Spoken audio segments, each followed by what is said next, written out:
നിങ്ങൾ ലെമർ എന്ന് പറയുന്ന ജീവിയെ പറ്റി കേട്ടിട്ടുണ്ടോ? എന്നാൽ ഇന്നത്തെ ടോപ്പിക് അവയെ പറ്റിയാണ്. അങ്ങനെ എൻ്റെ ചാനൽ 287 സബ്സ്ക്രൈബേഴ്സായി എന്നെ സപ്പോർട്ട് ചെയ്ത എല്ലാവർക്കും താങ്ക് യു സോ മച്ച്. അപ്പം നമുക്കിനി ലെമറുകളെ പറ്റി നോക്കിയാലോ? ഇവ മഡഗാസ്കർ ദ്വീപിൽ മാത്രം കാണപ്പെടുന്നവയാണ്. നിലവിലുള്ള മിക്ക ലെമറുകളും ചെറുതാണ്. അതുപോലെ കൂർത്ത മൂക്കും വലിയ കണ്ണുകളും നീളമുള്ള വാലുമാണ് ഇവയുടെ പ്രത്യേകത. അവ പ്രധാനമായും മരങ്ങളിൽ വസിക്കുകയും രാത്രിയിൽ സജീവമാവുകയും ചെയ്യും.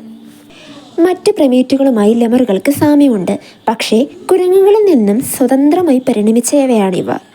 മഡഗാസ്കറിൻ്റെ ഉയർന്ന സീസണൽ കാലാവസ്ഥ കാരണം ലെമറിൻ്റെ പരിണാമം മറ്റ് ഏത് പ്രൈമേറ്റ് ഗ്രൂപ്പിനെയും വെല്ലുന്ന തരത്തിൽ സ്പീഷ്യസ് വൈവിധ്യം സൃഷ്ടിച്ചിട്ടുണ്ട്. ഏകദേശം 2000 വർഷങ്ങൾക്ക് മുൻപ് ദ്വീപിൽ മനുഷ്യനെത്തിയതിനു ശേഷം ഗൊറില്ലയുടെ വലുപ്പമുള്ള ഭീമൻ ലെമറുകൾക്ക് വംശനാശം സംഭവിച്ചു എന്നാണ് പറയപ്പെടുന്നത്.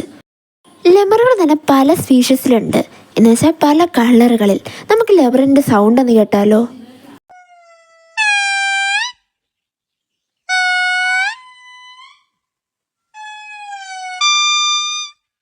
അങ്ങനെ ഇതിൻ്റെ സൗണ്ടും കേട്ടില്ലേ? ഭീമൻ ലെമറുകൾക്ക് വംശനാശം സംഭവിച്ചു കഴിഞ്ഞുവെങ്കിലും ആവാസ വ്യവസ്ഥയുടെ നഷ്ടവും വേട്ടയാടലും മൂലം ഇവ ഇപ്പോൾ വംശനാശ പട്ടികയിലാണ്. ലെമറിൻ്റെ ഭക്ഷണക്രമം വളരെ വ്യത്യസ്തവും ഉയർന്ന അളവിലുള്ള പ്ലാസ്റ്റിസിറ്റി പ്രകടമാക്കുന്നതുമാണ്.